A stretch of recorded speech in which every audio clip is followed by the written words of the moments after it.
नाथू वलवाई गुजरात के दाहोद डिस्ट्रिक्ट से हूँ और पिछले करीब 30-35 सालों से अपने समाज के लिए काम कर रहा हूँ। मैं अध्यापक था 30 साल तक। 2017 में BRS लेके फुल टाइम सोशल एक्टिविटीज़ में आया हूँ और गुजरात, राजस्थान, मध्य प्रदेश और महाराष्ट्र का जो बॉर्डर इलाके का जो एक बिन सांगठनिक एक ग्रुप है अपना, जिसको आदिवासी परिवार कहा जाता है, उसका मैं फाउंडर मेंबर हूँ। जोहार। नाम कीर्तन बामनिया है और दाहोद जो गुजरात और मध्य प्रदेश की बॉर्डर पर मेरा छोटा सा एक गाँव है और ये आदिवासी सुरक्षा यात्रा जो कर रही है इसका मैं कन्वीनर हूँ और मैं 15 साल से आदिवासी समाज के लिए बहुत कुछ यानी जितना भी हो सके अपने से उतना हम करते जा रहे हैं। और एजुकेशन में मैं इंजीनियर हूँ और हाइट एकेडमी एक इंस्टीट्यूट है उसमें RRB होता है और इंस्टीट्यूट का मैं कॉर्पोरेटर हूँ। अब ज़्यादातर हमें खेती में इंटरेस्ट है और खेती पर बहुत ज़्यादा मैं ध्यान देता हूँ। यही मेरी पहचान है। जय आदिवासी। मेरा नाम शिरीष बामनिया है और मैं आदिवासी परिवार के यूनिट मध्य प्रदेश विद्यार्थी मोर्चा में कार्य कर रहा था और अभी मैं मध्य प्रदेश विद्यार्थी मोर्चा में कार्यरत हूँ और मैंने बैचलर ऑफ साइंस की पढ़ाई से ग्रेजुएशन किया है और अभी LLB के लास्ट ईयर में हूँ। जोहार। सबको मेरा जोहार। मेरा नाम मेहुल कुमार तावियाड़ है। मैं दाहोद जिले के फतेहपुरा तहसील का रहने वाला हूँ। आदिवासी परिवार का जो बिल प्रदेश मुक्ति मोर्चा का मैं फतेहपुरा तहसील का संयोजक। आगे बढ़ाते हुए हम लोग चाहेंगे कि हमारे जो अतिथियाँ आए हैं तो इस यात्रा का उद्देश्य और इस यात्रा का अनुभव हमारे बीच में शेयर करेंगे। उसके साथ ही मैं आपको यहाँ का परिचय करवा देता हूँ कि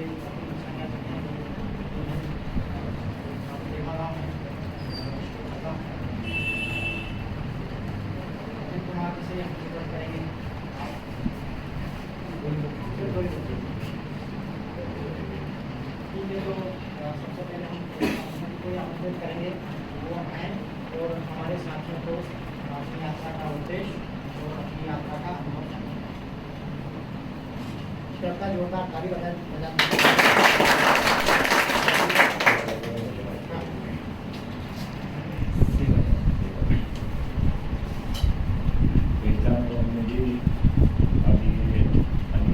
यात्रा है। हम लोग 4 साल से सोच रहे थे कि पूरे भारत के आदिवासी को मिलना है। पूरे भारत के आदिवासी को एक संदेश को देना है। जैसे जैसे अनुभव होते गए, जैसे जैसे अपने समाज में क्रांति आती रही, तो वहाँ सब जगह घूमते फिरते, कहीं आंदोलन करते, कहीं क्रांति करते, बहुत कुछ सीखा। तब जाके आदिवासी सुरक्षा यात्रा का संदेश लेने के लिए निकले थे। वैसे हम रहने वाले गुजरात बॉर्डर, मध्य प्रदेश बॉर्डर के हैं, पर जो यात्रा शुरू की है वो हमने झारखंड बिरसा मुंडा का जो गाँव है बिहार, वहीं से हमने यात्रा शुरू की। यात्रा झारखंड से शुरू हुई, छत्तीसगढ़ में आई, छत्तीसगढ़ में से फिर मध्य प्रदेश में आए। मध्य प्रदेश में अभी हम बेमा गाँव में हैं। अपना जो पूरा सिंपल टाइप एरिया है, आगे खंडवा है, यानी खंडवा रहेगा, फिर ये रतलाम धार वाला रूट रहेगा, फिर बलवानी वाला रूट रहेगा। फिर वहाँ से हम लोग महाराष्ट्र चले जाएंगे। महाराष्ट्र नंदुरबार वाला बीच है, नासिक बॉर्डर वाला बीच है, तो अपना ही है, अपना है। और वहाँ से फिर हम गुजरात में एंटर होंगे। गुजरात का जो पूरा सिविल का एरिया है वो पूरा गुजरात का पास करके राजस्थान में जाएंगे। राजस्थान में भी वापस राजस्थान और गुजरात की जो बॉर्डर है वो पाल गढ़वाल या पाल चिपरिया जो एक ही नाम है, तो वहाँ पर हम लोग ये यात्रा की समाप्ति करेंगे। वहाँ पर 1200 आदिवासी अगले जो समय मारे गए, तो उस जगह पर ये यात्रा की समाप्ति हुई। ये जो मैंने पूरा रूट बता दिया, हम लोगों ने जब झारखंड से शुरू किया ऐसा लगता था कि हम बहुत दूर जा रहे हैं, हमें वहाँ पर क्या मिलेगा, कौन हमें मदद करेगा। वहाँ के झारखंड में है अपना आदिवासी समाज भी, पर बहुत सारे संगठनों से भी हम मिले नहीं थे। फिर भी मुझे ऐसा हुआ कि मैं मेरे गांव से 12 गांव दूर एक गांव में मैं मीटिंग कर रहा हूँ जो झारखंड है। मैंने कुछ भी फर्क नहीं, सब अपने जैसे, उनका रीति हुई परंपरा है 80% जैसे अब यहाँ की है वैसे ही वहाँ की, कुछ भी फर्क नहीं। जो बुजुर्ग लोग हैं वहाँ के, जो गुजरात ट्राइब है, मध्य प्रदेश ट्राइब है, छत्तीसगढ़ ट्राइब है, झारखंड ट्राइब है, सबका सेम पहलवे है, कुछ भी फर्क नहीं। तो ये सब हमारा जो अनुभव रहा वहाँ पर से यहाँ तक आने में, न रात को कोई तकलीफ हुई न दिन को कहाँ तकलीफ हुई। सभी लोगों ने न पहचानने के बाद भी इतनी सारी मदद की। कुछ तो ऐसे ऐसे गांव में गए, तो वहाँ पर भी हमने पंचायत में हम रुके।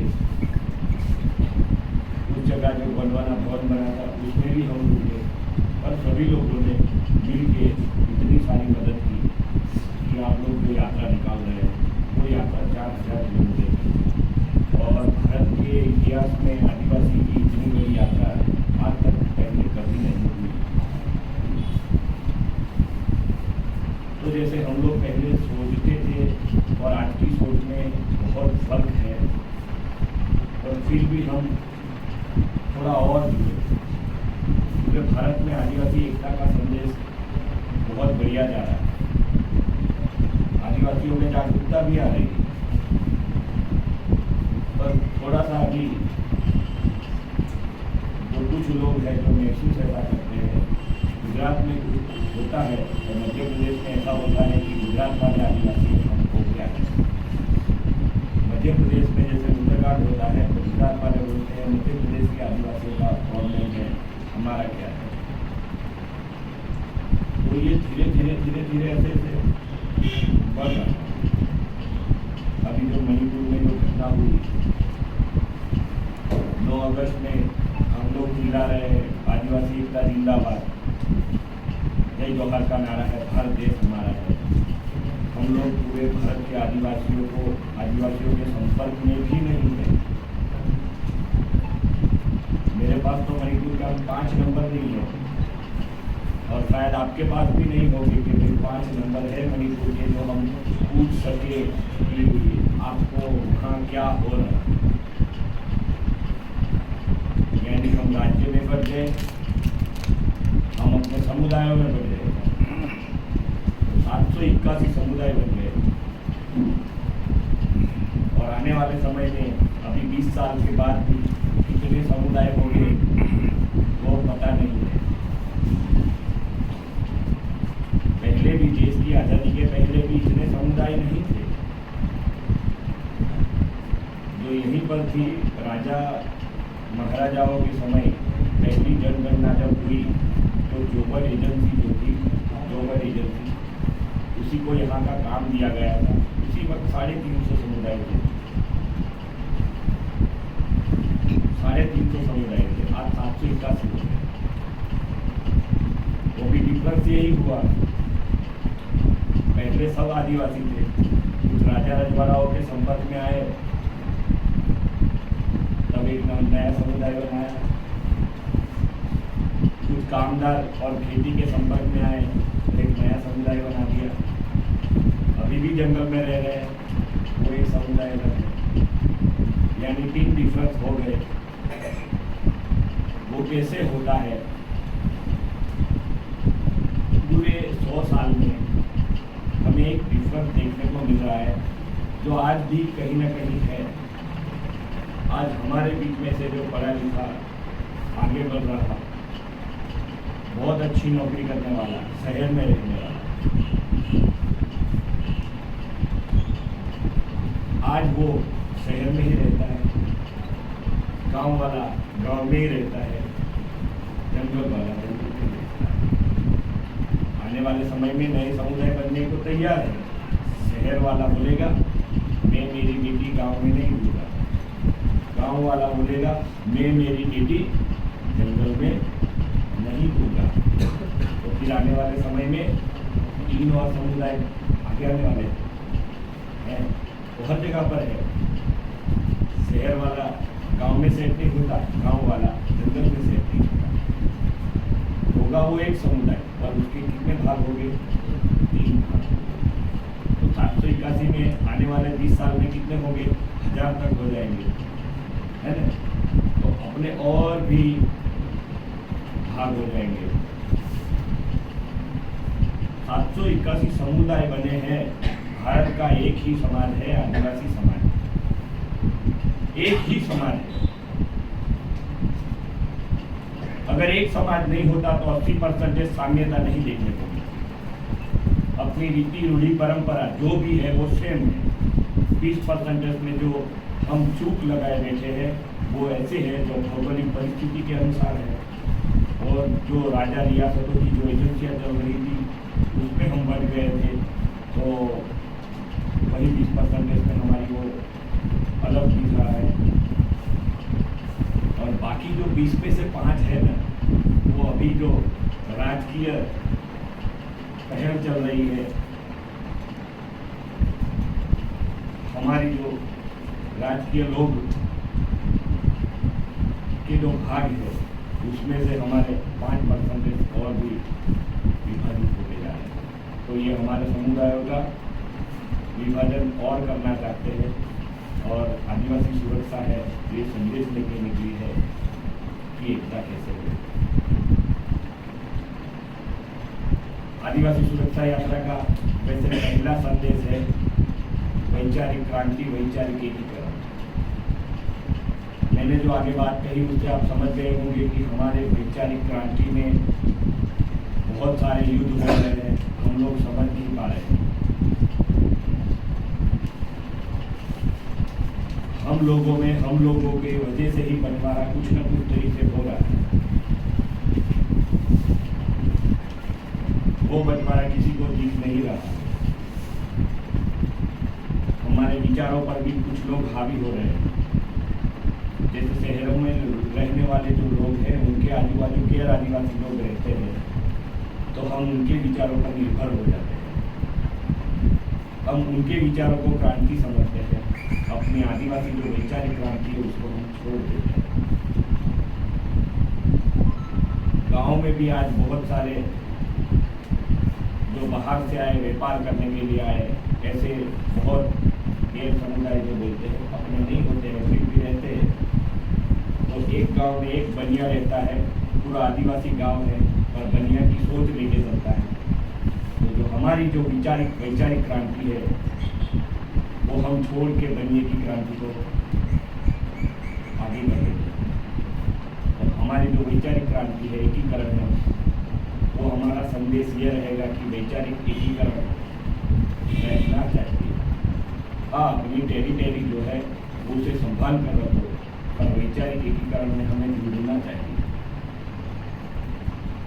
अगर हम नहीं जुड़ेंगे तो भले ही हम वैचारिक क्रांति में अभी थोड़ा एक बदलाव आया है जो अच्छा है, भले ही हम नाचने के लिए एक हो रहे हैं, पर एक तो हो रहे हैं 9 अगस्त के दिन, पता नहीं है क्यों हो रहे हैं, पर डीजे बज रहा है तो हो रहे हैं। तो उसमें कुछ वैचारिक क्रांति आ रही है, पर उसके बाद होता क्या है? अभी यहाँ पर चुनाव आने वाला है। जैसे ही चुनाव आया, एक बड़ा सा नदी है हम लोग जो 9 अगस्त में दिख रहा है, पूरा शहर बन जाता है। चुनाव आया, जैसे डैम है, डैम के पीछे क्या हो रहा है पता नहीं है। 50 भाग में हम चुनाव के अगले दिन खत्म हो जाते हैं। एक घर में 5 झंडे दिखते हैं, एक घर में 5 संगठन दिखते हैं, और एक घर में 5 विचारधारा कहाँ से आती है पता नहीं। तो हमारा वैचारिक एकीकरण भी नहीं था, हमारा राजनीतिक एकीकरण भी नहीं था। पर वैचारिक क्रांति जरूर आई है, पर वहीं पर हमें किस दिशा में ले जाना है वो अपनी टेरिटरी में रह के, अपने गांव में पंचायत की तरह बुजुर्गों की सलाह में, युवाओं की सलाह में, पढ़े लिखे लोगों की सलाह में हमें वैचारिक क्रांति को वैचारिक एकीकरण के रूप में कहाँ ले जाना है वो आप सभी लोगों को तय करना होगा।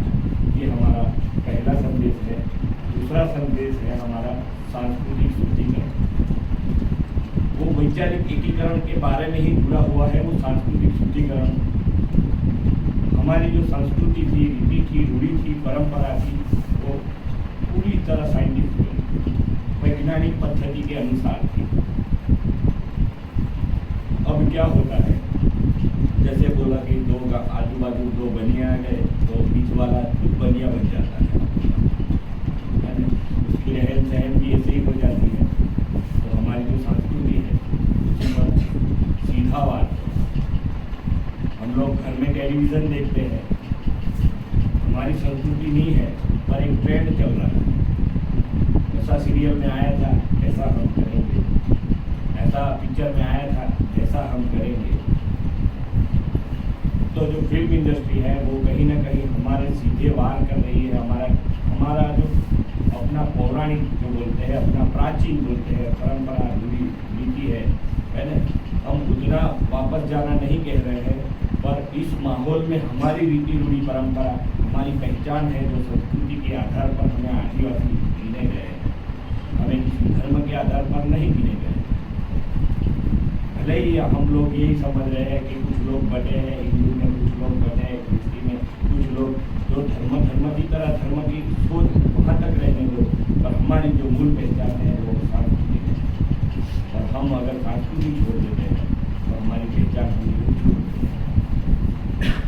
भारत के संविधान में भी बताया गया है कि आदिवासी की पहचान संस्कृति पर टिकी हुई है, रूढ़ी पर टिकी हुई है, ना कि धर्म के एजेंडों पर टिकी हुई है, ना कि धर्म की लड़ाई में टिकी हुई है, ना कि कोई धर्म के योद्धाओं बन जाने से टिकी हुई है। अपनी आदिवासी की पहचान आदिवासी संस्कृति में टिकी हुई है, तो अपनी संस्कृति शुद्धिकरण होना ही चाहिए।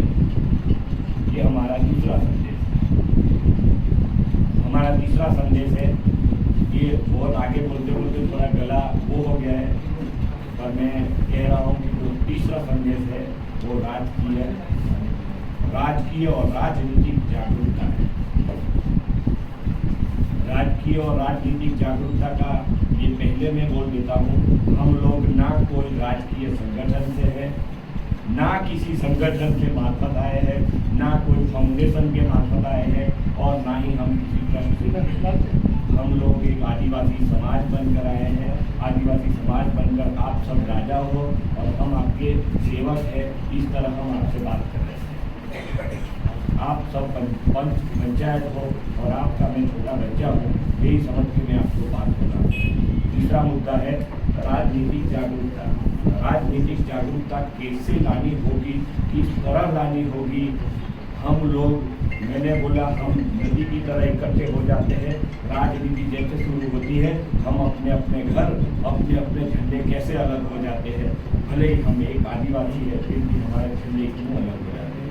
यही सोच लेके राजनीतिक जागरूकता भी करनी पड़ेगी, नहीं तो आने वाला समय ऐसा होगा कि जो सत्ताधारी लोग हैं उनको पता है कि आदिवासी कहीं ना कहीं सब अलग अलग हो रहे हैं, अलग अलग संगठनों में बटे हुए हैं, तो ऐसा बंदा राजनीति में आएगा जो हमें किसी काम का नहीं होगा। जितनी भी राजनीतिक पार्टियां हैं हमारे में से एक लीडर ले जाता है, वो लीडर अच्छा ही होता है, वो भले ही भाजपा में गया हो, कांग्रेस में गया हो या अन्य पक्ष में गया हो, पर वहाँ जाके क्या होता है, उस राजनीतिक पार्टियों का मेमोरेंडम जैसा होता है उसी तरह वो व्यवहार करने लगता है। उनको ऐसा होता है कि भले ही आपने मुझे वोट दिया है, पर उसने मुझे मैंडेट दिया है ना, तो उसके वोट की बजाय उसको मैंडेट की वैल्यू ज़्यादा लगती है, उसको ज़्यादा लगती है। जैसे हम लोग बहुत सारा आंदोलन कर दिया, आंदोलन करे, विधानसभा में घुस गए, संसद में घुस गए, है ना। अभी तो हम कलेक्टर की कचहरी के आजू बाजू घूम रहे हैं, है ना। जब नेशनलाइज मोड पर आओगे तो पूरा विधानसभा घेरने के लिए तैयार हो जाओगे, पर वो हमें नहीं करना है, हमें 3 मुद्दों पर आगे बढ़ना होगा। तो जो राजनीतिक जागरूकता का जो मैं कह रहा हूँ, जो आप लोग यहाँ सब गलती कर रहे हैं, हम भी गलती कर रहे हैं, पूरा भारत का ट्राइबल ये गलती कर रहा है कि हम लोग क्या करते हैं, हमारा लीडर बनता है और राजनीतिक पार्टियाँ के बोलती है इनको हम ले जाएंगे, हमसे खरीद रहा है, राजनीतिक पार्टी हमसे हमारा नेता खरीद रहा है, और हम ऐसे ही बस दारू की बोतल में उनको ऐसे विदा करते हैं कि तू जा पर वापस तो नहीं आएंगे। राजनीतिक जागरूकता का ये संदेश मैं देना चाहता हूँ कि हम आदिवासी समाज एक है, भले ही हम समुदाय में बटे हैं, भले ही हम वैचारिक क्रांति से 20% में अलग है, और उसमें से अगर एक हो जाएंगे तो जो भी विधानसभा क्षेत्र में रहती है वहाँ जैसे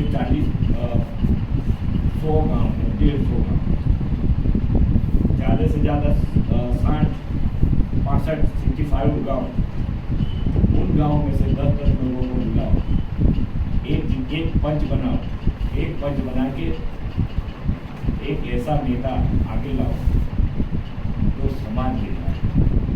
जिस दिन समाज ले गया ना, वो रात को सोएगा नहीं, उसे यही रहेगा कि मुझे मेरे समाज ने पूछा, मुझे मेरे समाज के लोगों ने पूछा। आज तक वो एहसास आज तक के नेताओं में नहीं हुआ। तो गांव से अगर गया, हर गांव का वो है, हर गांव का है। हम ये संदेश देना चाहते हैं, आज भारत के हर राज्यों में, हर तहसील में और कई गांवों में बिरसा मुंडा का स्टेचू बन चुका है। ये हमारी पहली क्रांति है, पर अब गांव से 10 बिरसा मुंडा पैदा करने का समय आ गया है, वो हमें करना पड़ेगा। एक स्टेचू पर आप हर रोज देखते हैं, वो भी एक क्रांति थी कि स्टेचू देखो, रोज देखो, बिरसा मुंडा जैसा बनना पड़ेगा, बिरसा मुंडा जैसा बनना पड़ेगा।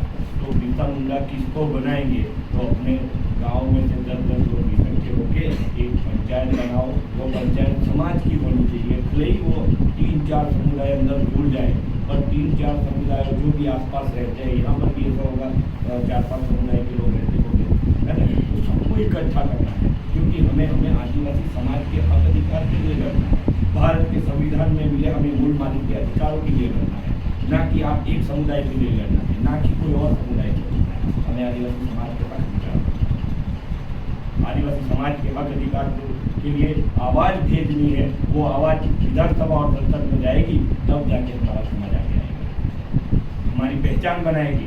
भारत का वैसे ही हमको बोल दिया है भारत के मूल मालिक, तो भारत के मूल मालिक की जो व्यवस्था थी, जो रीति थी, एक अलग पहचान थी। बाहर से आने वाले जितने भी राजा रजवाड़े आ गए, जितने भी व्यापारी लोग आ गए, और उनको भी पता है कि जिस दिन आदिवासी हो जाएगा ना, उस दिन भारत आज़ाद हो जाएगा। आज़ाद बोल रहा हूँ, भारत आज़ाद तब होगा जब आदिवासी एक होगा। बाकी सब कागजी है, कागज पर दिखाया जाता है। तो इसलिए राजनीतिक एकता वो अब से शुरू करेंगे तो शायद ऐसा भी हो 5 साल लग जाए, 10 साल लग जाए, भेजना हमें बिरसा मुंडा है, यही सोच के हम इसको बनाएंगे।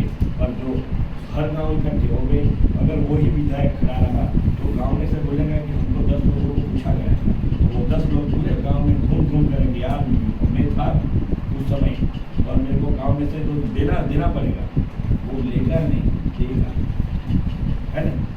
में आएगा तो उसको नहीं बोलेगा कि तुम दाल लेकर जा, खाना रख के जा, वो नहीं बोलेगा, क्योंकि भाई पंचायत में बोला गया है, महापंचायत बनाई गई है, वही बोला गया है कि भाई आपको ये करना है ना।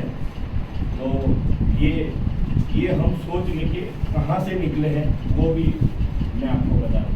मैंने भी हमारा संदेश बता दिया। हम लोग 10 साल पहले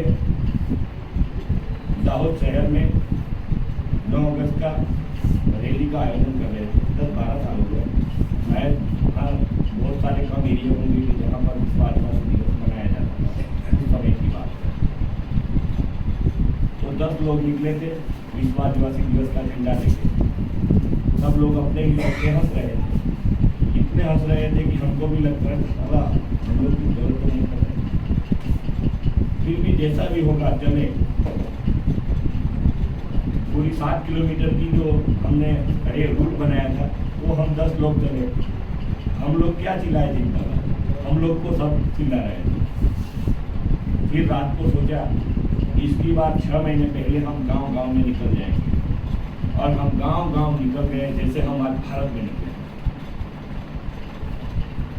तो गांव-गांव निकल गए 6 महीने पहले, सबको समझाया यार आप एक दिन ऐसा बनाओ जो आदिवासी का, एक दिन बनाओ, आपको जो लगे वो करो, पर एक दिन इकट्ठे हो जाओ, नाचने के लिए इकट्ठे हो जाओ, कुछ भी करो पर इकट्ठे हो जाओ। तो 10 साल में धीरे धीरे धीरे, तो 1 साल की बात बता रहा हूँ। 1 साल के बाद हम लोगों ने 50,000 लोग इकट्ठे कर। फिर भी हमें लगा हमारे लोग बहुत सारे हैं जो नहीं आते, तो फिर वापस हम निकल गए। 10 साल के बाद इस बार हम 9 अगस्त में वहाँ नहीं थे, फिर भी 1.5 लाख से कम संख्या नहीं थी। तो यानी वो क्या हुआ, जागरूकता का वो संदेश देके गए कि एक बार इकट्ठे हो जाओ, है ना। सामने वाले जो भी गैर लोग हैं उनका पसीना यूं ही निकल जाएगा। सारे इकट्ठे हो गए हैं, इनकी दिशा देने वाला मिल गया तो ये सारे साफ कर देंगे, है ना। देश को आज़ाद कराना, और देश को आज़ादी तब मिलेगी भारत के आदिवासी एक होंगे। तो ये जो मुहिम है, संदेश है, आदिवासी सुरक्षा यात्रा का संदेश है, और ये तीनों मैंने जो समझाए है संदेश, वो संदेश का जो मूल सूत्र है, वो सूत्र आदिवासी सुरक्षित कैसे होगा, आत्मनिर्भर बनता होगा। अब आत्मनिर्भरता क्या क्या चीज है? आत्मनिर्भर शब्द से बहुत गहराई है, इतनी गहराई है कि आप पुरखों की बातों को, पुरखों की रहन सहन को वो सब समझ में आ जाएगी, तब जाके आत्मनिर्भर शब्द का खोज निकलेगा। हमारे भी पुरखे थे जो अपने घर के आसपास जो मिलता था वही खा लेते थे। अब उसमें भी बहुत सारा ऐसा हुआ, कुछ लोग ऐसी जगह पर रहते थे जहाँ पूरा वेजिटेरियन था, तो सब लोग वेजिटेरियन रहे। कुछ ऐसी जगहों में रहते थे वहाँ वो वेजिटेरियन वाली चीज़ें नहीं थी, तो नॉन वेजिटेरियन, पर बने तो आत्मनिर्भर। अपना मुद्दा था आत्मनिर्भर का, नगद भगत का नहीं था। डाइवर्ट वहीं से किया, कुछ वैचारिक क्रांति जो अशुद्धि डालना चाहते थे वहीं से पहला हमारा विभाजन नगद भगत से हुआ, और हमारा जो सब्जेक्ट था आत्मनिर्भर। वैसे ही हमारे जो संस्कृति की बात है, संस्कृति में मैंने बोला बाहर के लोग आएंगे, हमारी संस्कृति को विचलित करेंगे, मिश्रित करेंगे, और हमें आत्मनिर्भर छोड़ के परनिर्भर बनने के लिए मजबूर करते हैं। आज ऐसे बहुत कम गांव हैं जो शहर पर निर्भर नहीं है। सभी लोग शहर पर हावी है। यहाँ पर छोटा सा बाजार है, फिर भी यहाँ लोग सुबह शाम आने लगे। हम आत्मनिर्भर नहीं है। भले ही 2 गैर आदिवासी की दुकान है और सब वहाँ लगे जाएंगे, वो तो व्यापार कर रहे हैं, और हम अपनी आत्मनिर्भरता छोड़ रहे हैं। आप समझ रहे हो मैं क्या कह रहा हूँ? हम अपनी आत्मनिर्भरता छोड़ रहे हैं। उसको जो बेचना है वही हमें बेचेगा, और हमें क्या है, हम जो मिलेगा वो चला देंगे। तो हम आत्मनिर्भरता का सब्जेक्ट संस्कृति पर भी आधारित है, रीति रूढ़ी परंपरा पर भी आधारित है। हमारे में जो पहले शादियाँ होती थी वो भी आत्मनिर्भर बन के होती थी। आज संस्कृति का जो ट्रेंड चल रहा है उसमें हम ना जाने किन लोगों को बुला देंगे, तो हम आत्मनिर्भरता कर रहे हैं। वैसे ही हम राजनीति में हैं, जो आज तक राजनीतिक पार्टियां बनी हुई है, जो गैर आदिवासियों का पूरा मंडल है, भले ही हम अब यहाँ से एक बंदे को भेज देते हैं पर वो हाथ जोड़ के वहाँ खड़ा रहता है, आत्मनिर्भर नहीं है, क्योंकि उसने भले ही वोट अपनों से लिए है पर मिलने वहीं से लिया है, वो आत्मनिर्भर नहीं है। पहले बंदे को आत्मनिर्भर, आप खुद उसे खड़ा करें, तब जाके वो चिल्लाएगा, मरते दम तक चिल्लाएगा, है ना? तो ये रही राजनीतिक वाली बात, सांस्कृतिक शुद्धिकरण वाली बात, और पहला मुद्दा था वैचारिक क्रांति।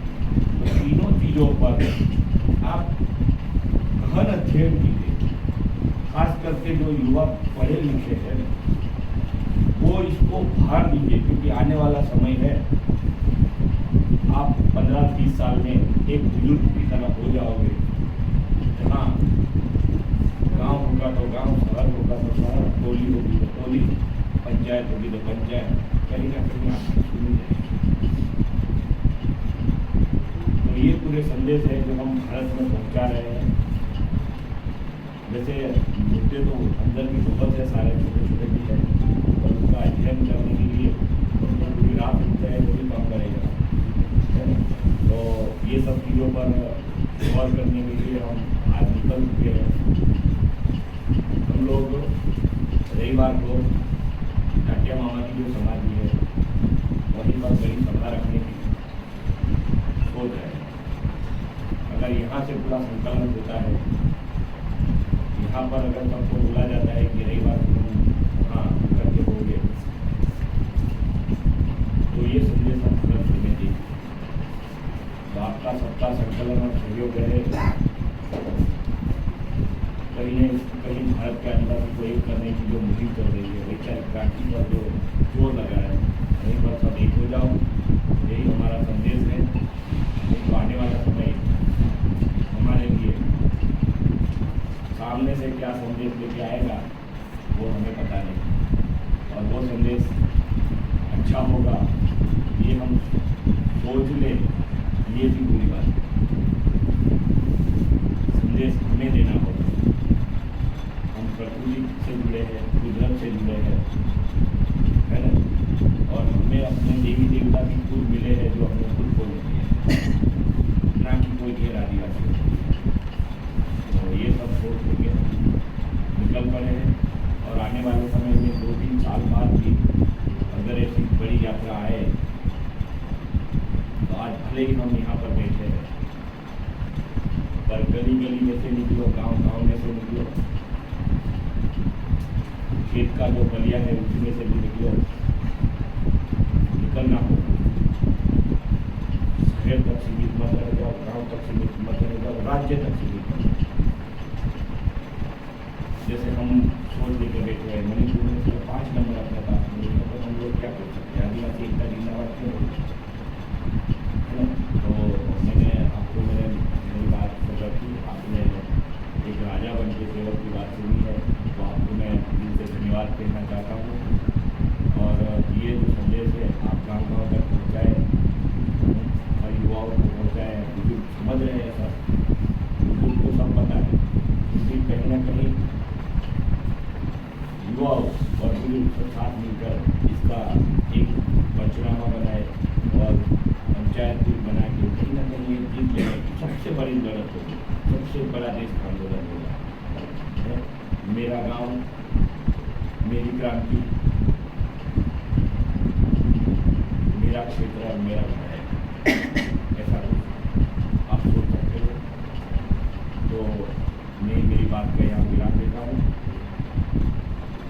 जवान जोहार जोहार। जय आदिवासी, जय आदिवासी, जय आदिवासी, जय भारत।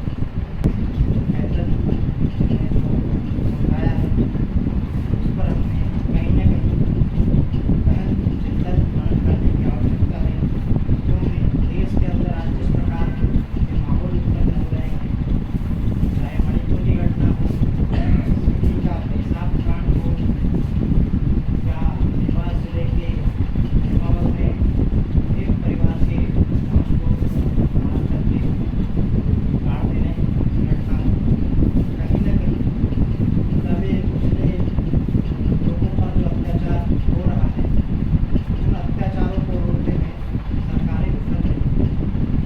तो हमें भविष्य में गहन चिंतन मनन करना है और सभी को एक मत होकर के विचार करके अपना जो फैसला है वो लेना है।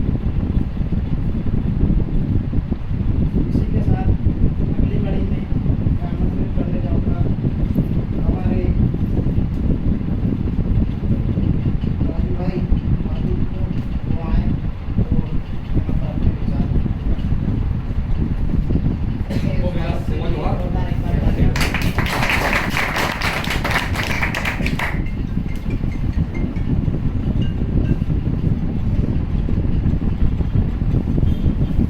चार साल पहले सोचा गया एक सपना, देश के आदिवासियों के इलाके में भ्रमण करना है, वो भी पैदल। उसको साकार करने के लिए हम सब 9 अगस्त के दिन से बिरसा मुंडा के गांव टूली हाथू से आदिवासी सुरक्षा यात्रा लेके ये आदिवासी सुरक्षा यात्रा कुल 4000 किलोमीटर के करीब लंबी है और ये यात्रा 54 दिन तक चलेगी। ये यात्रा झारखंड से छत्तीसगढ़, छत्तीसगढ़ से अभी मध्य प्रदेश में है, 29 तारीख को महाराष्ट्र में जाएगी, महाराष्ट्र से गुजरात, गुजरात से राजस्थान, और जैसे केतन भाई ने बताया वैसे राजस्थान और गुजरात की बॉर्डर पर 7 मार्च 1922 को 1200 आदिवासियों की हत्या की गई थी। उस बाल गढ़वाल की जगह पर इस यात्रा का समापन होगा। यात्रा का नाम आदिवासी सुरक्षा यात्रा है और ये यात्रा आदिवासी सुरक्षा के मुद्दे को लेकर निकली। आज हम देख रहे हैं कि देश के आदिवासी खुद को असुरक्षित महसूस कर रहे हैं।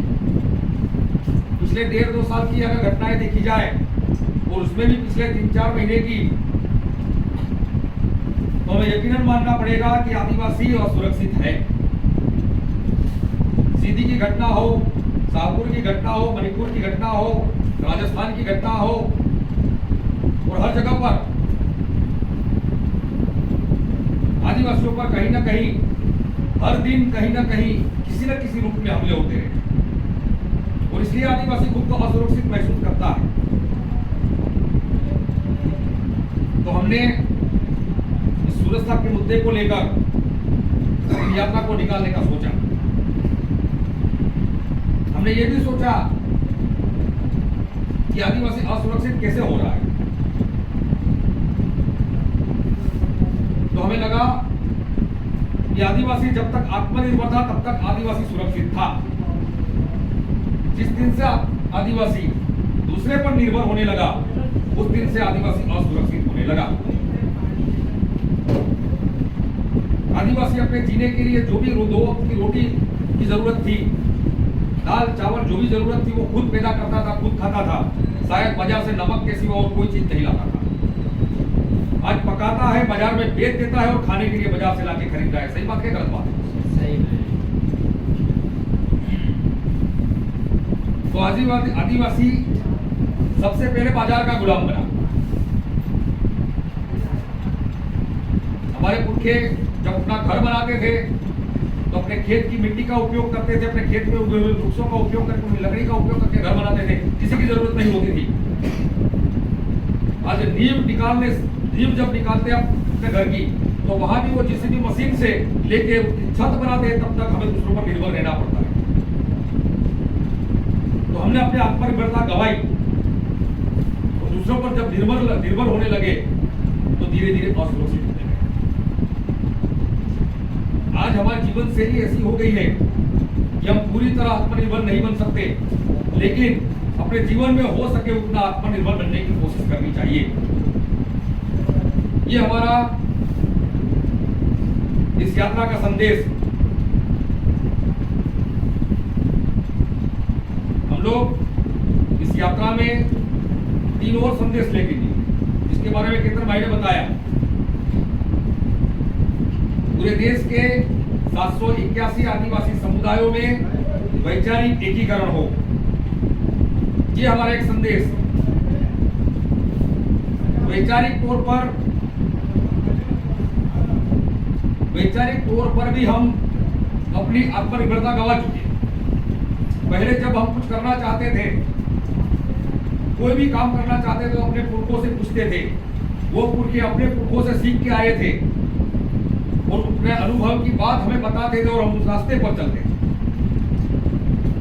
और इतिहास गवाह है कि कहीं पर भी कोई अड़चन नहीं आती थी, अपने सारे काम अच्छी तरह से निपट जाते थे। तो आज हम वैचारिक तौर पर भी दूसरों पर निर्भर होने लगे। तो दूसरों के विचार जब हम पर हावी होने लगते हैं, तब हम खुद सोचना बंद कर देते हैं, वो दूसरों की बताई बातों पर चलने लगते हैं, तो हम उनके अधीन, उनके गुलाम बनते जाते हैं। तो हमें अपने पुरखों की जो सोच थी, उस सोच के हिसाब से चलना पड़ेगा।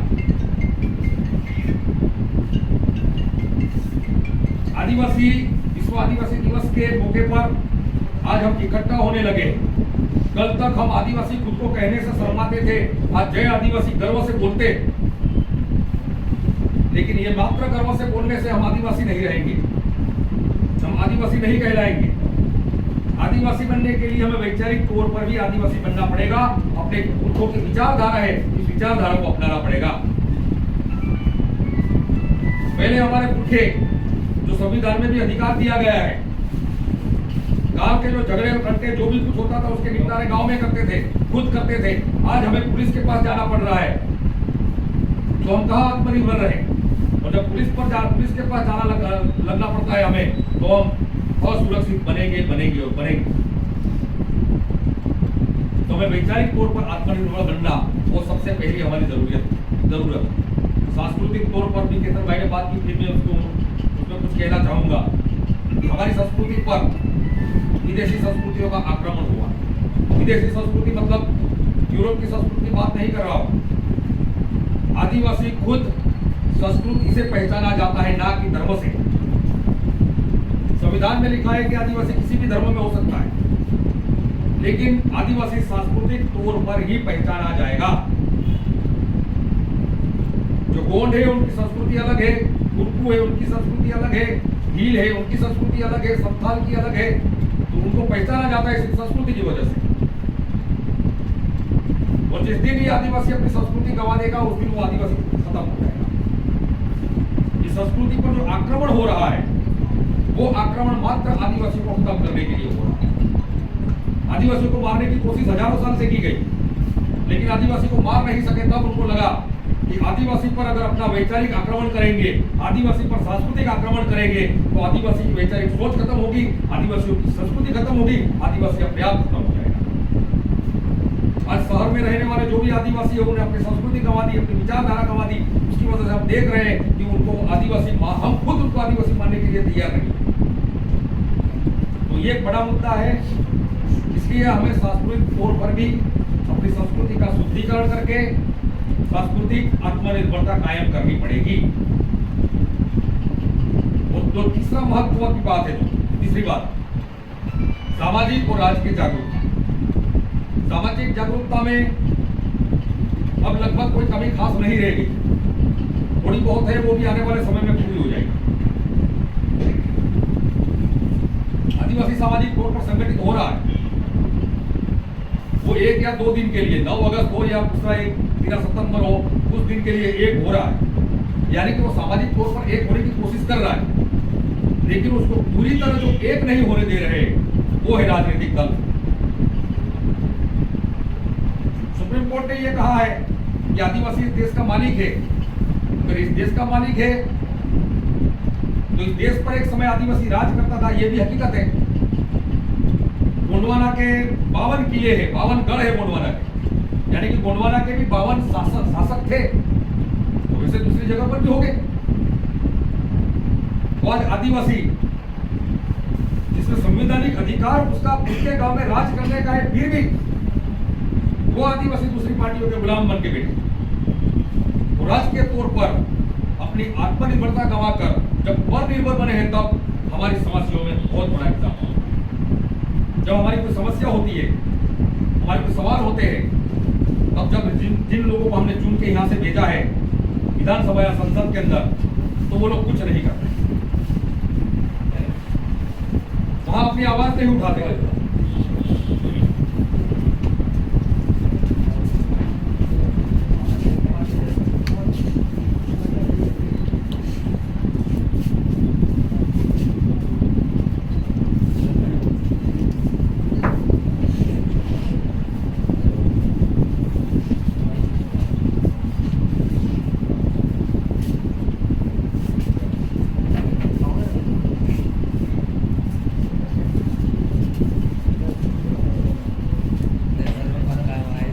और हमारे प्रतिनिधियों की जहां पर जिस काम के लिए हमने भेजा है, वो काम न करने की वजह ये है कि वो लोग दूसरों के गुलाम, आदिवासी के सिवा जो लोग अपनी पार्टियां चलाते हैं उनके गुलाम हैं। तो हमने वहां पर भी राजनीतिक तौर पर भी अपनी आत्मनिर्भरता गंवा दी। तो राजनीतिक तौर पर भी हमें आत्मनिर्भर बनना पड़ेगा। तो राजनीतिक तौर पर आत्मनिर्भर बनने के कई रास्ते। एक रास्ता ये है कि हमें वोट बैंक बनना पड़ेगा। मध्य प्रदेश में अगर मैं देखता आ रहा हूं, पहले दिग्विजय सिंह राव मुख्यमंत्री थे, आज शिवराज सिंह चौहान है। 22% आदिवासी होने के बावजूद मध्य प्रदेश में ठाकुर राज कर रहे हैं, वो हकीकत है।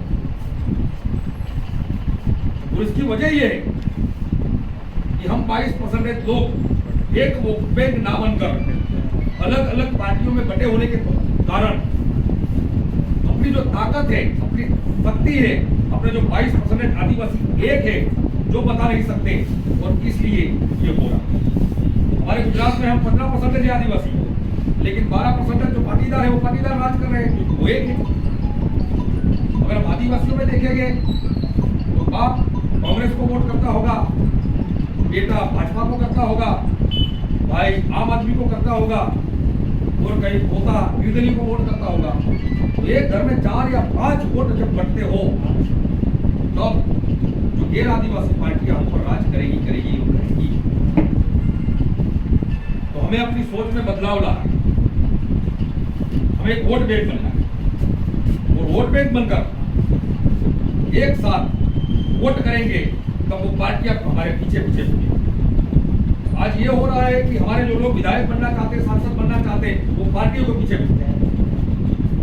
आने वाले समय में हमें ये स्थिति पैदा करनी होगी कि पार्टियां हमारे नेताओं के पीछे, और जब तक ये नहीं करेंगे तब तक राजनीतिक तौर पर हमें उन लोगों के भरोसे ही रहना पड़ेगा। और एक दूसरा जो विकल्प है ये अपना घर बनाने का। गोंडवाना में तो शायद गोंडवाना में गणतंत्र पार्टी एक बनी है, लेकिन आज देखा गया है कि जब गोंडवाना गणतंत्र पार्टी बनी, गोंडवाना के आदिवासी एक हुए, 2 या 3 विधायक शायद चुने गए थे उस वक्त। तो इन पार्टियों के दिमाग में आया कि अगर ये हो जाएंगे तो आने वाले समय में सत्ता पर कब्जा भी कर सकते हैं आदिवासी एक होकर। तो उन लोगों को कहीं ना कहीं तोड़ दिया और शायद 4 या 5 दर्ज पड़ गए। तो ये होगा, हमसे वो लोग ज्यादा ताकतवर है, इसलिए वो लोग ये करेंगे, लेकिन उससे कैसे बचना है उसके बारे में हमें सोचना पड़ेगा। और इसलिए इस देश में जितनी भी आदिवासी राजनीतिक पार्टियां हैं, उन पार्टियों एक नेशनल एलायंस बनाना पड़ेगा। इस देश में जितने सामाजिक संगठन है आदिवासियों के, उस संगठनों का भी एक नेशनल एलायंस बनाना पड़ेगा। ये आदिवासी मात्र पार्टियों में नहीं बटा है, आदिवासी संगठनों में भी बटा है, आदिवासी धर्मों में भी बटा है। उनका भी एक नेशनल अलायंस बनाना पड़ेगा, और जब नेशनल अलायंस बनेगा, एक साथ आदिवासी लड़ने के लिए खड़ा होगा, तो सीधी वाली और मणिपुर वाली जो घटना है कभी नहीं। आज हम ये कह सकते हैं कि आदिवासी संवेदनशील हुआ है, आदिवासी दूसरे समुदायों के बारे में सोचने लगा है, और इसलिए सीधी की घटना के प्रत्याघात जो है वो राजस्थान में भी पड़े, गुजरात में भी पड़े, वो पूरे देश में पड़े। देश के आदिवासियों को लगा कि अब ये हद से ज्यादा हो रहा है, अब उनके खिलाफ एक होना पड़ेगा। फिर ये 3 महीने पुरानी घटना मणिपुर वाली सामने आई, तो हमने देखा कि पूरे देश के आदिवासी रास्ते पर थे। हमारे गुजरात के सारे शेड्यूल एरिया के जितने भी जिले, जितने भी लोग थे, वो सारे बंद थे, बंद का ऐलान दिया गया। मणिपुर यहाँ से शायद 3-4 हजार किलोमीटर दूर है, लेकिन उसका प्रत्याघात गुजरात में पड़ा, मध्य प्रदेश में पड़ा। 9 अगस्त के दिन जो धामधूम से मनाने वाले कुछ जगह पर तो धामधूम से नहीं मनाया गया, मौन रैली निकाली गई, काले कपड़े पहने गए। हमारे गुजरात में काले कपड़े पहनकर लोगों ने मनाया, और ऐसा कुछ न कुछ हुआ। तो आदिवासी अपने सवालों पर, अपने हो रहे अत्याचारों पर एक होने की जरूरत तो कर दी, लेकिन वो अपने अपने इलाके में रह के कर रहे हैं। अगर ये नेशनल अलायंस बनेगा, तो आने वाले समय में एक साथ लड़ने के लिए सब तैयार होंगे। और आदिवासी के डीएनए में एक बात है, बहुत सारे लोगों को सवाल है कि आदिवासी एक क्यों नहीं होता। तो एक नहीं होने की वजह ये है कि हमारे आदिवासी परिवार के फाउंडर मेंबर जो हमारे साथी भवरलाल परमार कहते हैं कि ट्राइबल टाइगर के साथ रह सकता है, लेकिन इंसान के साथ नहीं रह सकता। शेर के साथ आदिवासी रह सकता है, लेकिन दूसरे इंसान के साथ नहीं रह सकता। उसकी वजह यह है कि आदिवासी अपने समुदाय में, अपनी टेरिटरी में रहता है। अगर ये गोंडवाना इलाका है, गोंड का इलाका है, तो गोंड के इलाके में अगर हम गुजरात, मध्य प्रदेश, राजस्थान और महाराष्ट्र के फील आके अपने विचार रखेंगे, या अपने कोई आदेश देंगे उनको, या तो अपने कोई निर्णय उन पर थोपेंगे, तो स्वीकार नहीं करेंगे। वैसे ही उनके निर्णय हम भी स्वीकार करेंगे। अपने गांव का अगर कोई मसला हो, तो दूसरे गांव वाला आकर गांव में दखल देगा, गांव वाले तुरंत मार के भगा देंगे, चल भाई तेरे गांव का मामला, भाग हमारे गांव का। तो मतलब आदिवासी अपनी टेरिटरी में रहता है, टेरिटरी के बाहर के लोगों को वो स्वीकार नहीं करता, अपनी स्वतंत्रता को बरकरार रखना चाहता है। और इसी बात को लेकर हमें अपनी टेरिटरी को स्वतंत्र रखकर जो कॉमन इश्यू होते हैं, कॉमन मुद्दे होते हैं, उन मुद्दों पर हमें एक होना शुरू करना पड़ेगा। और इसके लिए नेशनल अलायंस की जरूरत है। और जीवन निर्वाह में जितना हो सके जितना आत्मनिर्भर बनना होगा, वैचारिक तौर पर पूरी तरह आत्मनिर्भर बनना होगा, सांस्कृतिक तौर पर भी पूरी तरह आत्मनिर्भर बनना होगा, और सामाजिक और राजनीतिक तौर पर भी पूरी तरह आत्मनिर्भर होगा। तभी आदिवासी सुरक्षित रहेगा। जिनको आने वाले समय में ये यूसीसी वनाधिकार जो अलग अलग कानूनी सरकारें ला रही है, अलग अलग नियम बना रही है, उसके तहत आदिवासी खत्म। तो देश के आदिवासियों को एक करने के लिए हमारे ये जो संदेश लेके निकले हैं, इस संदेश को आप हर जनपद के लोगों, हर जनपद में, हर आदिवासी गांव में, हर एक आदिवासी तक पहुंचाए, और आने वाले समय में हम सुरक्षित महसूस करें। इसी उम्मीद के साथ आप लोगों ने मुझे सुना, हमारी यात्रा का इतना अच्छी तरह से स्वागत किया, इसके तहे दिल से धन्यवाद, और मेरा सबको सेवा।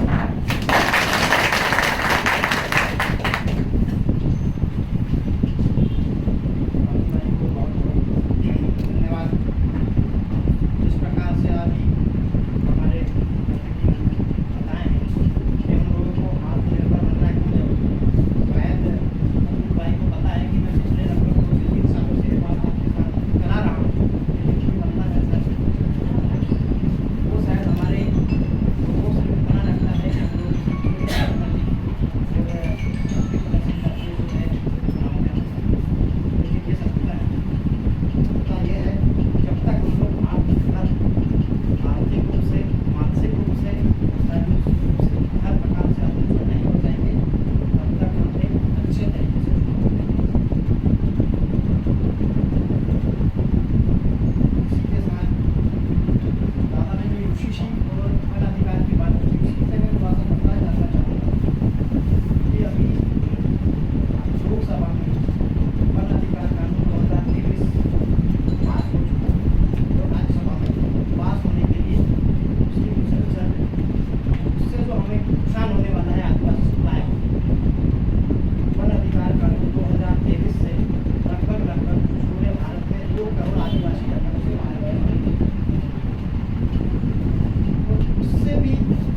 पर रहते हैं, लेकिन जब चुनाव आता है तो बिखराव पैदा होता है।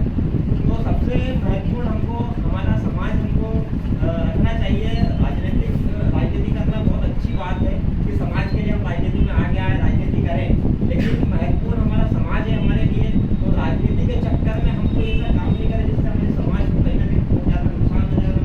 हमारी जो समाज इतनी आगे आई वो वापस जीरो से शुरू हमने जो संघर्ष किया है, तो हमको हमारे समाज को ध्यान में रखकर हमारे समाज के जो जनजंगल जमीन है, हमारे संवैधानिक अधिकार है, जो हमारे समाज की यूनिटी है, जो ताकत है, उसको हमको ध्यान में रखकर ही राजनीति में भी आगे आना चाहिए कि हम ऐसा कुछ नहीं करें राजनीति के चक्कर में जिससे हमारे समाज को बिखराव आ जाए। हम कुछ लालच में, स्वार्थ में आकर और हमारे समाज का सुधार करने का भी काम पूरे मध्य प्रदेश के अंदर चलता है।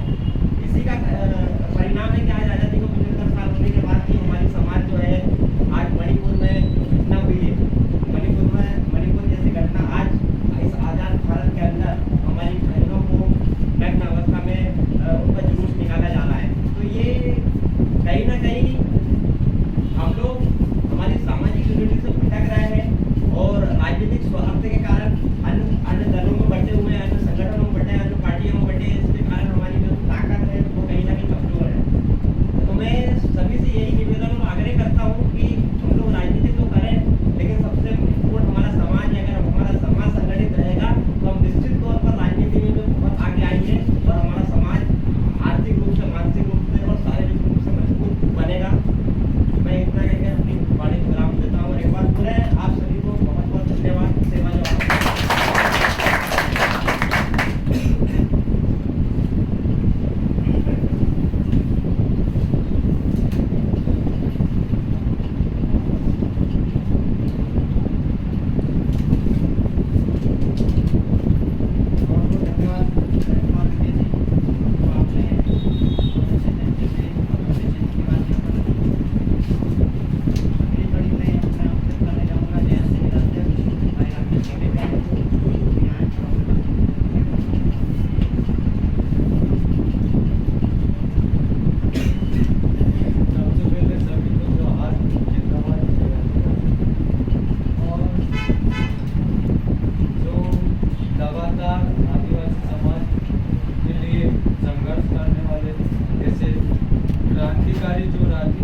राजस्थान से चलकर झारखंड जो हमारे क्रांतिकारी भगवान बिरसा मुंडा जी के जन्म स्थल से लगातार उन्होंने आदिवासी समाज को नई दिशा और एक पूरे देश को संदेश देने का काम कर रहे हैं। जैसे हमारे साथी और बड़े भाई, नाम तो मैं नहीं जानता हूँ, इनको एक बार जोरदार तालियों से इनका स्वागत कीजिए। हमारी समाज को किसी प्रकार से भी जागरूक करने का काम कर रहे हैं लगातार। मतलब 4-5 राज्य का उनका जो यात्रा है, मैं उनको बहुत बहुत शुभकामना देता हूं कि आपकी यात्रा सफल बने रहे और आप लोग लगातार समाज के लिए संघर्ष करते रहे। साथियों, जो यात्रा का उद्देश्य उन्होंने आपको बता ही दिया कि यात्रा हम लोग किस लिए निकाल रहे हैं, लेकिन उसका कारण भी है। हमारे भी कई सारी घटना आदिवासियों के समाज के ऊपर लगातार बढ़ते जा रहा है। आप हमारे कलम जी ने सही कहा कि मणिपुर में जो घटना हुआ बहुत निंदनीय घटना है। आप सभी को पता होगा, सोशल मीडिया के माध्यम से, मीडिया के माध्यम से, जब भारत देश में इस प्रकार से कोई घटना होती है, बहुत दुख घटना है। लेकिन आज भी मध्य प्रदेश या पूरे विश्व या कोई भारत के कोई नेता या वहाँ की जो राज्यपाल भी हमारी आदिवासी समाज की है, लेकिन उस घटना पर दुख नहीं जताया। दुख यह बात की है और कारण आपको पता होगा कि जो इन्होंने सिर्फ हमको मुद्दे से भटकने के लिए, अब पहले हम लोगों ने देखा था कि हमारे यहाँ कोई एक मूवी शूट होने वाली थी जो जिसका नाम पठान था। उसको लेकर पूरे देश में हंगामा हो गया था। हर एक व्यक्ति मतलब उसने थोड़ा सा क्या भगवत कलर की कपड़ा पहने जो हीरोइन है ना, उसको लेकर पूरे देश में सब लोग चिल्लाने लगे। लेकिन जो आदिवासी समाज के साथ जो घटना हुआ उसको लेकर किसी मीडिया ने या कोई नेता ने जवाब नहीं दिया। इसलिए मैं भी चाहता हूं कि हमारे समाज में कोई शोषण अत्याचार हो तो हम लगातार आवाज उठाने का काम करेंगे, लेकिन ऐसे नेताओं का बिल्कुल समर्थन नहीं करेंगे जो हमारे समाज के लिए नहीं बोलेंगे, क्योंकि ये बहुत दुख घटना है। साथियों, ज्यादा कुछ नहीं कहते हुए मैं अपनी वाणी को यहीं पर विराम दूंगा। बहुत बहुत धन्यवाद और की यात्रा सफल हो इसके लिए धन्यवाद।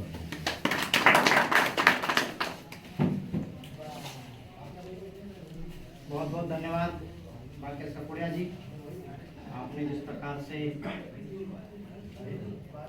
देश में घट रही घटनाओं का विवरण दिया और इसी के साथ हमारे यात्रियों की सफल यात्रा की कामनाएं। इसी के साथ मैं यहाँ पर आमंत्रित करने जाऊँगा रमेश मस्कोड़े जी को, वो आए बहुत कम शब्दों में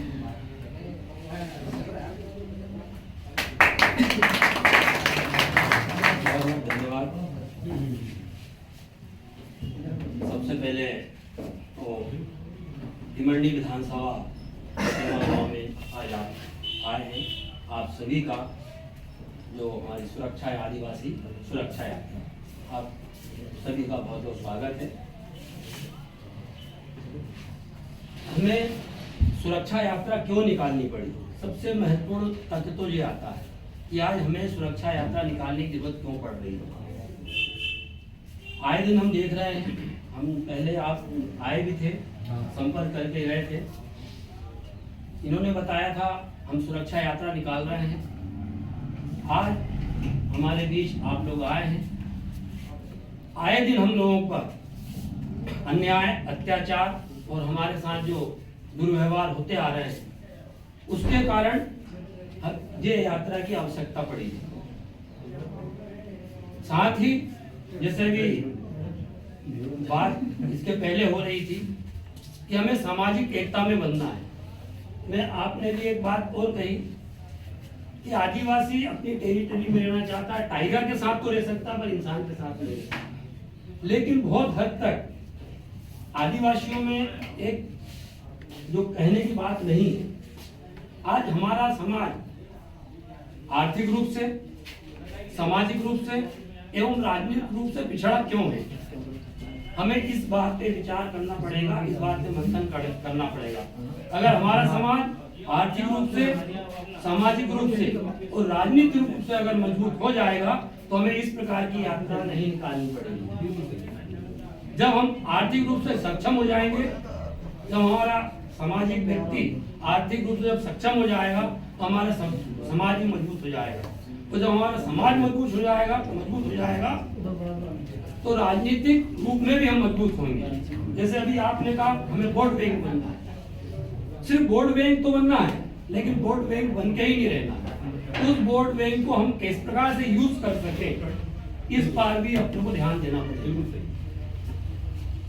जब तक हम हमारे वोट का सही इस्तेमाल करना नहीं सीखेंगे, एकजुट होके, एक राय होके और एक मत होके अगर अपन अपना निर्णय, आप देखो अन्य समाजों में देखो, जब भी चुनाव आते हैं कोई भी समाज में देखना, अपने हरदा जिले की आप देखो, बात करो, कहते जरूर है कि व्यक्ति को चुना जाता है, लेकिन व्यक्ति के साथ साथ जब व्यक्ति समाज पे आता है तो समाज के कारण सब व्यक्ति एक हो जाते हैं। लेकिन बहुत दुर्घटना है ये हमारे समाज की।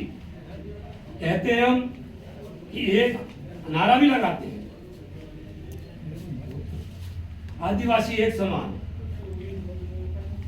वही तो दिक्कत है, एक समान होते क्यों नहीं? एक समान होने की जरूरत है यार, एकजुट होने की जरूरत है यार। अभी समय आ रहा है, एकजुट हो जाओ। अभी हम आपको बताना चाहते हैं हमारे आदिवासी समाज में जय संगठन जो यहाँ पर है काफी मजबूती से खड़ा हुआ है। वर्तमान में जय संगठन ने मिलकर के भिवंडी विधानसभा की बात कर रहा हूँ मैं, यहाँ पर 2 जिला पंचायत सदस्य जीती है। पूरे हरदा जिले में 10 सदस्य हैं। 10 सदस्यों में से सिर्फ भिवंडी विधानसभा के 2 सदस्य चुन के आए जैस के। इसी प्रकार से जनपद सदस्य भी निर्वाचित होके आए और कम से कम 20 से 22 सरपंच भी आए। जे किस लिए आए? जे हमारी ताकत एक हुए आदिवासी, उसका नतीजा था कि हम लोग यहाँ तक पहुंच पाए। आज हमारा प्रतिनिधि जिला पंचायत में भी है, ग्राम पंचायत में भी और जनपद पंचायत में भी। हमें और मजबूत होना है, एक होना है, एकजुट होके और मजबूत होना है। ग्राम पंचायत, जनपद पंचायत, जिला पंचायत तो हो गया, अब आने वाला विधानसभा चुनाव आ रहा है, उसमें भी हमें एक होना है।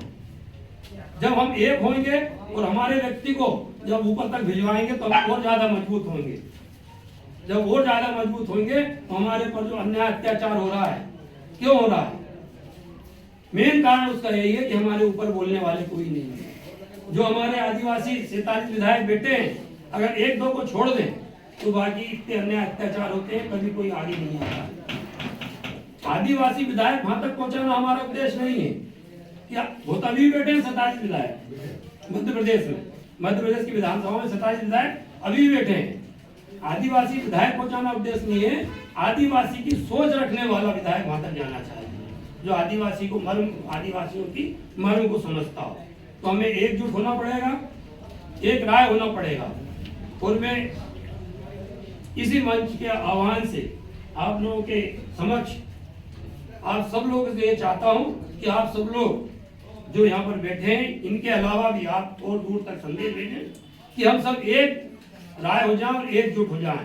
तो वक्त भी हमारा होगा, समय भी हमारा होगा और नेता भी हमारा होगा। बहुत बहुत धन्यवाद। और आपने आज जो यात्रा निकाली हरदा जिले में भिवंडी विधानसभा में आप प्रवेश करें, भिवंडी विधानसभा सहित हरदा जिले की पावन नगरी में आप सभी का बहुत बहुत स्वागत, सम्मान। आपकी यात्रा मंगलमय हो और आप जिस उद्देश्य को लेकर के यात्रा कर रहे हैं उस उद्देश्य में आप सफल हो, यही मैं कामना करता हूँ। बहुत बहुत धन्यवाद मास्टर जी, आपने इतना अच्छे तरीके से अपनी बात रखी। और इसी के साथ में इस प्रोग्राम को अब हम यहीं स्थगित करेंगे, क्योंकि हमारे अतिथिगणों को आगे का समय भी तय करना है, आगे का समय तय करना है। तो मैं अतुल बच्छानिया जी को बुलाना चाहूँगा। अतुल, हाँ आ जाओ। अतुल बच्छानिया जी आए और वो आभार व्यक्त करें। जल्दी आ जाओ। जो Agnichakra news channel, YouTube news channel है, वो आपकी इस यात्रा को लाइव दिखाएंगे। तो यहाँ जितने लोग बैठे हैं वो ज़्यादा से ज़्यादा उस चैनल को सब्सक्राइब करें। हमारे जसवीर जी हमारे साथ में हैं, तो सुबह से ही आप लोगों से भी शायद पहले यहाँ पहुँच गए थे मेरे साथ में, तो उसके लिए भी उनका बहुत बहुत धन्यवाद जसवीर जी का।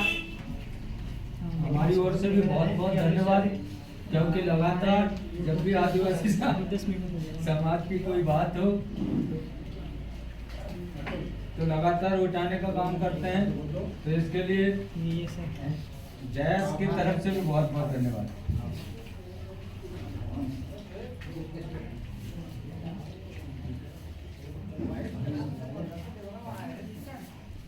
और वो एक रोड है ना, वर्ल्ड स्वराज कहाँ है? क्यों वर्ल्ड स्वराज किधर गए?